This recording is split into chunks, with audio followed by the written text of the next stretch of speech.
Hello दोस्तों, मेरे channel में आपका स्वागत है। हम लोगों ने रियल नंबर से रिलेटेड पार्ट 1 में कुछ बेसिक थ्योरी के साथ साथ कुछ क्वेश्चन यहाँ पर कर लिया था। आज हम लोग पार्ट 2 में उससे आगे का क्वेश्चन करेंगे। तो चलिए स्टार्ट करते हैं। यह सवाल आपका एनसीईआरटी बुक से है। एग्जाम्पल नंबर 2 है, so that every positive even integer is of the form 2q and the every positive odd integer is of the form 2q plus 1 where q is some integer. हम लोग को यहाँ पर दिखाना है कि कोई भी जो धनात्मक इवन इंटीजर होता है वह सम संख्या जो होता है वह किस फॉर्म का होता है, 2q फॉर्म का होता है, और जो ऑड इंटीजर होता है यानी कि विषम संख्या वाला जो फॉर्म होता है वह मेरा 2q प्लस 1 के रूप का होता है। ठीक है, तो स्टेटमेंट आप लोग एनसीईआरटी की बुक से ही आप लोग कुछ भी लिख लीजिएगा। यहाँ पर मैंने एक स्टेटमेंट यहाँ पर लिख दिया है, let a be any positive integer and b is equal to b. हम यहाँ पर 2 कहाँ से लाएं, क्योंकि यहाँ पर कह रहा है कि 2q के फॉर्म का है, इसीलिए यहाँ पर क्या है b बराबर 2 माना गया। Then by Euclid algorithm, Euclid algorithm क्या कहता है कि a is equal to b q plus मेरा r है for some integer q। q यहाँ पर क्या दे रहा है, q मेरा एक सम इंटीजर, तो q greater and equal to मेरा 0 होता है। और यहाँ पर r का, चूँकि b का मान यहाँ पर 2 है और हम लोग जानते हैं कि r का मान जो है मेरा वह 0 से ठीक मेरा 2 के बीच में आएगा, यानी कि रिमाइंडर का जो मेरा मान है 0 से 2 के बीच में आएगा। तो यहाँ पर मेरा रिमाइंडर यहाँ पर क्या क्या आ सकता है, हम लोग जब यहाँ पर a बराबर लिखेंगे BQ तो रिमाइंडर हमारा r का मान क्या क्या आ सकता है। यहाँ पर रिमाइंडर का मान या तो 0 आएगा या 1 आएगा या फिर मेरा 2 तो नहीं आएगा, क्योंकि मेरा 2 तो मान ही 2 से मेरा छोटा आना चाहिए। तो यहाँ पर हम लोग 0 लिख सकते हैं, या a बराबर मेरा रिमाइंडर आ सकता है BQ प्लस 1। ठीक है, रिमाइंडर हमेशा 0 से ठीक 2 के बीच में यहाँ पर रहेगा। तो यहाँ पर कह रहा है कि इवन इंटीजर जो है वो मेरा 2q का फॉर्म का होगा और पॉजिटिव ऑड इंटीजर जो है मेरा 2q प्लस 1 के रूप का होगा। तो यहाँ पर हम लोग देख रहे हैं, यहाँ पर रखने के बाद b का मान यहाँ पर कितना यहाँ पर लेना है, 2 लेना है, 2q यहाँ पर मैंने 2 लिख दिया है। तो a is equal to 2q plus 1 और 2q प्लस 0। तो यहाँ पर क्या देख रहे हैं कि 2 जो है वो मेरा क्या है, q का एक प्रकार से मल्टीपल है, तो 2 जो है क्या होगा वो 2 से मेरा कट जाएगा, डिविजिबल बाई 2। जब ये 2 से कट गया इसका मतलब ये क्या है, ये मेरा इवन आ जाएगा, इवन इंटीजर आ जाएगा, इवन पॉजिटिव इंटीजर, ये मेरा इवन इंटीजर आ गया। साफ लग रहा है। अब यहाँ पर देखिए ये तो मेरा इवन इंटीजर है, लेकिन ये मेरा क्या है, अब इवन इंटीजर में जब एक जोड़ते तो वो मेरा ऑड हो जाता है, इसका मतलब है कि ये मेरा ऑड इंटीजर है, ये मेरा क्या है, ऑड इंटीजर है। तो यहाँ पर साबित हो गया है क्या कि a इज इक्वल टू मेरा 2q, इवन इंटीजर जो है मेरा 2q को फॉर्म का होगा और मेरा ऑड इंटीजर जो है मेरा किस फॉर्म का होगा, aq बराबर 2q प्लस 1 के रूप का होगा। तो यहाँ पर हम लोग लिख सकते हैं हमारा क्या प्रूफ। तो इस प्रकार से हम लोग लिख सकते हैं यहाँ पर कि अगर कोई मेरा every positive integer a b any positive integer अगर है, एनी पॉजिटिव इंटीजर अगर है तो वो किस फॉर्म का हो सकता है, ए be any positive is of the form 2q and 2q plus 1 के फॉर्म का हो सकता है, यानी कि इवन इंटीजर वाला 2q के रूप का होगा और ऑड इंटीजर वाला 2q प्लस 1 के रूप का होगा।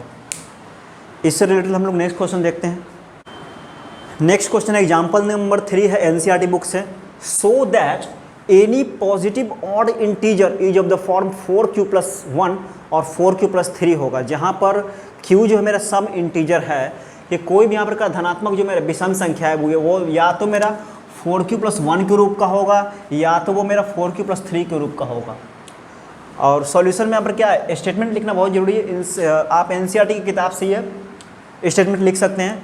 Let us assume that a B any positive odd integer and b बराबर 4। b बराबर 4 हम कहाँ से लिए हैं, यहाँ पर से।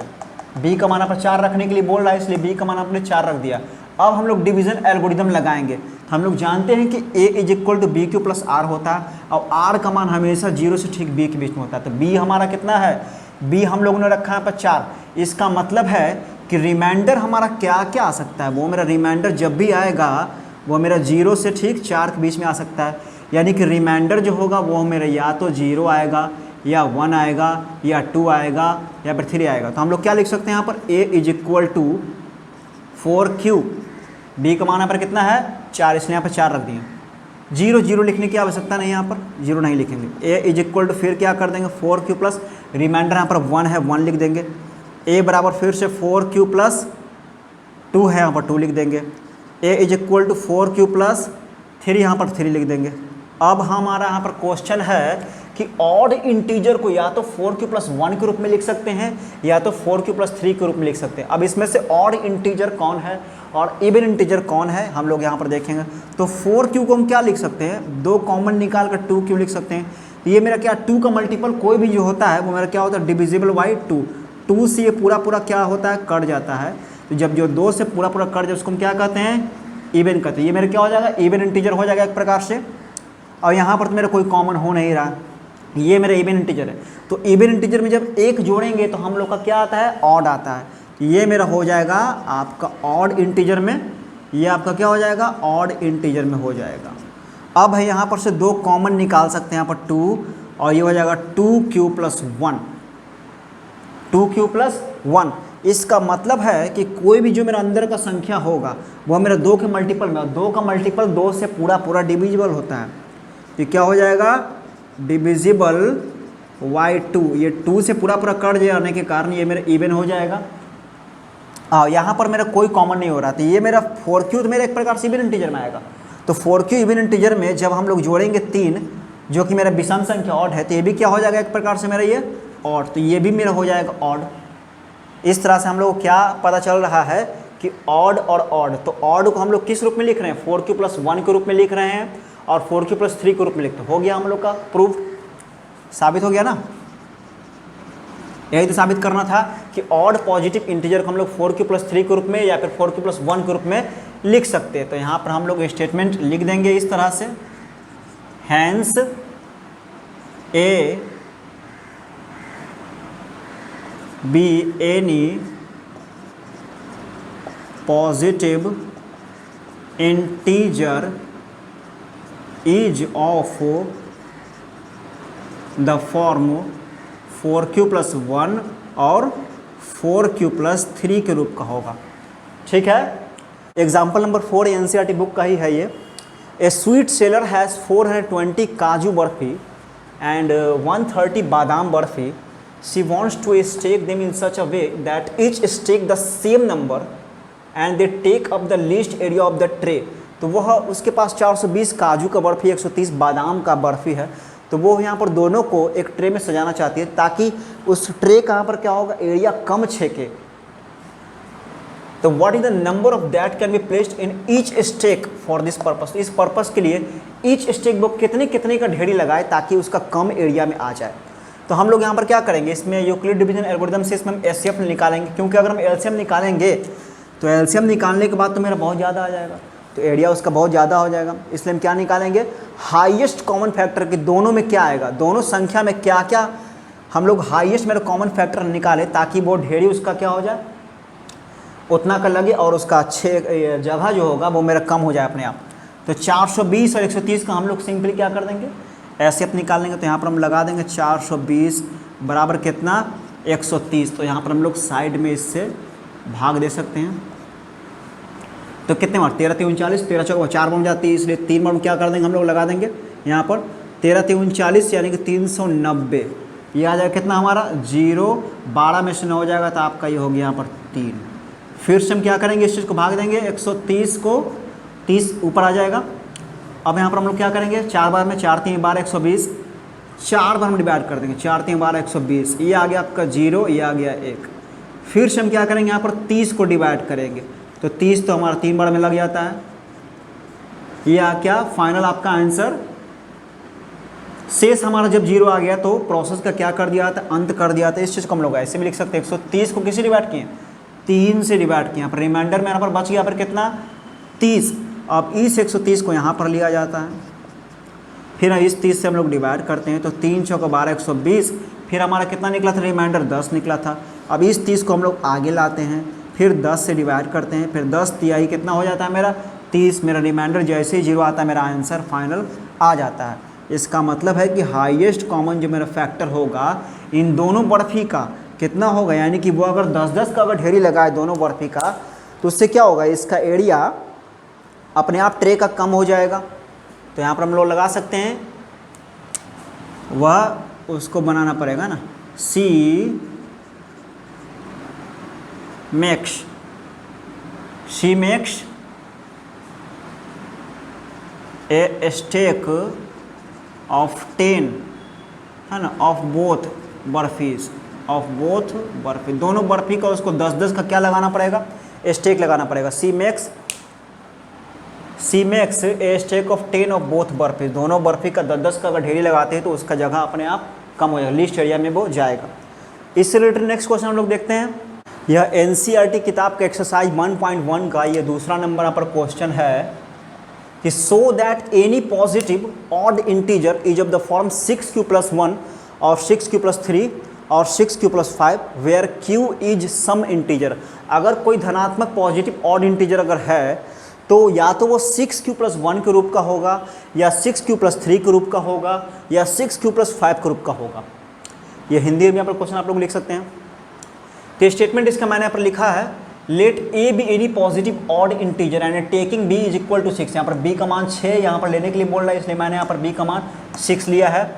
फॉर सम इंटीजर क्यू यहाँ पर क्या है, कुछ इंटीजर है, और यहाँ पर डिवीजन एल्गोरिथम लगाने पर a is equal to b q plus r, और आर का मान 0 से ठीक बी के बीच में होता है। तो यहाँ पर बी का मान यहाँ पर कितना है, 6 है, तो आर का मान हमारा क्या होना चाहिए, वह ठीक इतने के करीबन, यानी कि या तो वो 0 होगा या 1 होगा या 2 होगा, 3 होगा, 4 होगा और 5 होगा। इतने रिमाइंडर में से वो कुछ भी हो सकता है। अब हम लोग यहाँ पर लिखेंगे a इज इक्वल टू 6 रखने के लिए बोल रहा 6q+0 लिखने की आवश्यकता नहीं है। a is equal to 6q+1, a is equal to 6q+2 रखेंगे, a is equal to 6q+3 रखेंगे।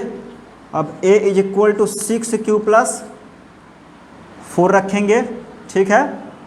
और फिर यहाँ पर लिख लेता हूँ a is equal to 6q+5 रखेंगे। अब हम लोग को यहाँ पर ऑड इंटीजर वाले को कह रहा है 6q+1 और 6q+3 और 6q+5 के रूप में। तो जो यहाँ पर इवन इंटीजर्स को हम क्या कर लेंगे, हटा देंगे। तो इसको यहाँ पर से कॉमन ले सकते हैं 2 × 3q। तो ये 2 का मल्टीपल्स आ गया, तो 2 का मल्टीपल्स क्या होता है, मेरा इवन इंटीजर होता है। तो ये मेरा क्या हो जाएगा, जनरली इवन इंटीजर हो जाएगा। अब यहाँ पर से कोई कॉमन नहीं हो रहा है, तो 6 तो मेरा है एक प्रकार से इवन इंटीजर, 6 का मल्टीपल इवन इंटीजर में होता है, और इसमें 1 अगर जोड़ा हुआ है, इसका मतलब ये क्या है, मेरा ये मेरा ऑड इंटीजर हो जाएगा। अब 6q+2 यहाँ पर से कॉमन क्या ले सकते हैं, 2 कॉमन ले सकते हैं, ये हो गया 3q+1। और ये मेरा क्या है, q एक इंटीजर है, तो इंटीजर को जब हम इंटीजर से गुना करेंगे तो अंदर में तो कोई इंटीजर आया, क्योंकि यहाँ पर कह रहा है कि q क्या है, एक प्रकार से मेरा सम इंटीजर है। तो अंदर वाला इंटीजर है, और इंटीजर को किसी अगर हम 2 से मल्टीप्लाई करते हैं तो 2 का मल्टीपल क्या होता है, वो मेरा इवन ही आता है, यानी कि ये भी क्या हो जाएगा, मेरा इवन इंटीजर आ जाएगा। यहाँ से हम लोग क्या यहाँ पर कॉमन ले सकते हैं, यहाँ से हम लोग यहाँ पर कॉमन ले सकते हैं 6q+3। तो 6q तो मेरा एक प्रकार से आ जाएगा इवन। अब इवन में हम 3 जब जोड़ेंगे तो जाहिर सी बात है मेरा ऑड हो जाएगा। और यहाँ पर हम 6q+4 में से 2 कॉमन निकाल सकते हैं। तो यहाँ पर कितना, 3 दूना का 6, 3q+ मेरा कितना हो जाएगा, 2 हो जाएगा, 3 दूना 6 2 दूना 4। अब यहाँ पर ये 2 का मल्टीपल, जब ये 2 का मल्टीपल है तो जाहिर सी बात ये इवन इंटीजर आ जाएगा, ठीक है। और यहाँ पर कोई कॉमन नहीं हो रहा है, यानी कि ऑड हो गया। ये मेरा इवन है, क्योंकि इवन में मेरा ऑड जुड़ेगा तो मेरा ऑड आ जाएगा।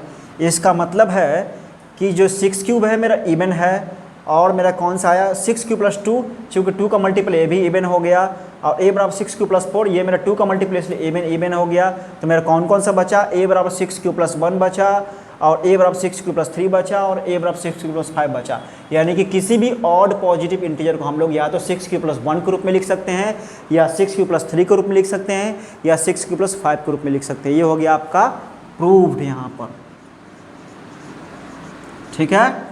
तो यहाँ पर स्टेटमेंट आपको लिख देना है यहाँ पर इस तरीके से, वही चीज़ ऊपर वाला यहाँ पर लिख देना है, any positive odd integer, any positive odd integer. Statement लिखना जरूरी है, नहीं तो एग्जाम में नंबर कट सकता है। Is of the form 6q+1, 6q+3 और 6q+5 के रूप का होगा, इस फॉर्म का होगा। नेक्स्ट क्वेश्चन देखते हैं हम लोग। यह एनसीईआरटी के एक्सरसाइज 1.1 का 5वां नंबर यहाँ पर क्वेश्चन है, और जो चौथा नंबर क्वेश्चन है वह स्क्वायर रूट से रिलेटेड है। यहाँ पर क्यूब रूट हम लोग को, ये क्यूब करके निकालना था। ये क्वेश्चन को मैं समझा देता हूँ। चौथा नंबर क्वेश्चन आप लोग को खुद से बना लेना है। Use Euclid's division lemma to show that the cube of any positive integer of the form 9m 9m+1 और 9m प्लस यहाँ पर 8। तो कोई भी जो यहाँ पर है पॉजिटिव इंटीजर अगर होगा, ठीक है, और उस संख्या को अगर हम क्यूब निकालते हैं, क्यूब मतलब 3 बार अगर गुणा करते हैं किस संख्या को, 3 × 3 × 3 × 3, यानी कितना हो जाएगा ये 27। तो क्यूब निकालने के बाद जो होगा वो मेरा या तो 9m 9m+1 9m+8 के रूप का होगा। और चौथा नंबर क्वेश्चन में यही है क्वेश्चन, उसमें स्क्वायर से रिलेटेड है। ये क्वेश्चन को बढ़िया समझ के वो क्वेश्चन आपको खुद से बना लेना है। देखते हैं, let a be any positive integer and taking b is equal to 3। B का मान कितना लेंगे हम लोग, 3 लेंगे। और डिवीजन एल्गोरिथम लगाने पर तो मेरा रिमाइंडर यहाँ पर क्या आना चाहिए, रिमाइंडर आपका 0 से लेकर 3 के ठीक बीच में आएगा, यानी कि 0 1 और 2 यहाँ पर आ सकता है। अब हम लोग यहाँ पर क्या लिख सकते हैं, ए इज इक्वल टू यहाँ पर लिखेंगे 3 यहाँ पर है, लगा देंगे यहाँ पर 3 क्यू, 0 तो लिखना नहीं है, ठीक है। फिर ए इज इक्वल टू क्या लिख सकते हैं यहाँ पर 3q+1 लिख सकते हैं। ए इज इक्वल टू क्या लिख सकते हैं 3q+2 लिख सकते हैं। अब यहाँ पर कह रहा है तीनों का क्यूब करने के लिए, क्यूब कर दीजिए। यहाँ पर जब हम ए क्यूब करेंगे तो मेरा क्या होना चाहिए, 3 क्यूब का ये हो जाएगा 3 × 9 होते 27, ये हो जाएगा 27 क्यूब। तो 27 क्यूब में से हम लोग क्या कर सकते हैं, अब इसका क्यूब कर लेते हैं, 3 का होल क्यूब। तो फॉर्मूला होता है ए क्यूब, ए क्यूब यानी कि इसका क्यूब करेंगे तो 3 × 9 होते 27 हो जाएगा, 27। अब है 3a² भी, 3a², ए हमारा क्या है 3 क्यूब है, तो 3 × 3a², 3 क्यू का स्क्वायर और इंटू बी, 3a² बी और प्लस 3ab², 3a, ए का मान 3 क्यू है इंटू बी का स्क्वायर प्लस 1, ये हो गया। इस चीज़ को हम लोग क्या लिख सकते हैं 27 क्यूब और प्लस 3 × 9 होते 27, यहाँ पर भी हो जाएगा 27 क्यू का स्क्वायर और प्लस 3 × 9 क्यू और प्लस 1। एक और बच गया, इसका स्क्वायर ये क्यूब करने के लिए है, इसका हम लोग यहाँ पर क्यूब कर लेते हैं। यहाँ पर क्यूब 3 क्यूब प्लस यहाँ पर 2, तो जब इसका क्यूब करेंगे हम लोग तो कितना हो जाएगा, 3 × 9 होते 27 cube plus 3a² b, 3a² b plus 3ab², ab² कितना 2 का स्क्वायर प्लस कितना b क्यूब, b क्यूब मतलब 2 का क्यूब, 2 का क्यूब मतलब 8, इसको तोड़ लेंगे 27 क्यूब और प्लस 3 × 9 × 27, 27 दूना का 54, 54 क्यू स्क्वायर और प्लस ये कितना हो गया 2 दूना का 4, 4 × 12, 12 × 36 क्यू और प्लस ये हो गया 8। अब हम लोग यहाँ पर क्या कह रहा है कि 9m क्यूब करने पर उस पॉजिटिव इंटीजर को जब हम लोग क्यूब करेंगे तो वो तो या तो 9m के रूप का होगा या 9m+1 के रूप का होगा, 9m+8 के रूप का होगा। तो एक क्या है, m जो हमारा यहाँ पर दिए हुए, m क्या एक इंटीजर है, मेरा पूर्णांक है कोई। तो यहाँ पर क्यूब करने के बाद हम लोग को क्या पता चल रहा है, यहाँ पर 9 कॉमन अगर हम लेते हैं तो कितना बच जाएगा 3, तो 3 क्यूब। तो क्यू एक प्रकार से मेरा क्या है 3 एक प्रकार की मेरी संख्या है, तो इसको जब हम मल्टीप्लाई करेंगे तो एक प्रकार से मेरा इंटीजर ही आएगा। और यहाँ पर कह रहा है कि m क्या है, एक इंटीजर है, तो m के जहाँ पर हम 3 क्यूब को रिप्लेस करने के बाद इसको क्या लिख सकते हैं 9m। तो एक तो मेरा आ गया ये वाला कि 9m का रूप का लिखा गया ये वाला। अब यहाँ से हम लोग क्या कॉमन निकाल सकते हैं, यहाँ से हम लोग 9 कॉमन लेंगे, 9 कॉमन ले लिए, इसमें से और इसमें से, तो यहाँ पर कितना बच गया 3 बच गया, 9 × 27, ये हो गया आपका क्यूब, ठीक है। यहाँ पर से हम 9 जब कॉमन निकालेंगे तो कितना बचेगा 3 बचेगा, यहाँ पर लिख देते हैं 3q², ठीक है। और प्लस यहाँ पर 9 कॉमन निकालने के बाद क्यूब बच गया, और प्लस यहाँ पर आगे में ये दियो 1। तो ये एक प्रकार से मेरा जब भी हम सॉल्व इस चीज़ को अगर हम लोग करेंगे तो एक इंटीजर ही आएगा, और m क्या है एक मेरा इंटीजर है, तो इतने की जगह पे हम लोग क्या रख सकते हैं m रख सकते हैं। तो m रखने के बाद हम लोग को क्या मिल जाएगा 9m+1, इसके जहाँ पर हम लोग क्या करेंगे, m रखेंगे, क्योंकि सॉल्व करने के बाद एक तो इंटीजर आएगा और m क्या है मेरा, एक इंटीजर है, यहाँ पर इंटीजर है, तो इस चीज़ को हम लोग यहाँ पुट कर देंगे तो 9m + 1 आ गया। ठीक उसी प्रकार से यहाँ पर भी हम लोग कॉमन ले लेंगे, तो यहाँ पर 9 जब हम कॉमन निकालेंगे तो कितना बचेगा, 3³ और प्लस यहाँ पर 9 × 6 = 54, 6 बच जाएगा, 6 स्क्वायर और 9 × 4 = 36, यहाँ पर कितना बचेगा 4, 9 × 4 = 36, 4³ और प्लस मेरा 8 हो जाएगा। और इतना क्या है, इतना का जगह पर हम लोग m पुट करेंगे तो हमारा कितना आ जाएगा, 9m + 8।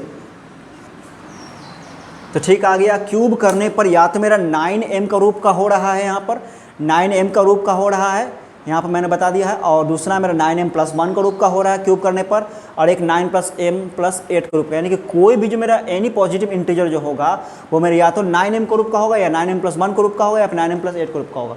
ठीक इसी तरह का सवाल आपके एनसीईआरटी बुक में 4था नंबर क्वेश्चन है, वहाँ पर क्यूब के जहाँ पर हमको क्या करना है, स्क्वायर करना है, तो वो क्वेश्चन आप लोग को बना लेना है। ठीक है।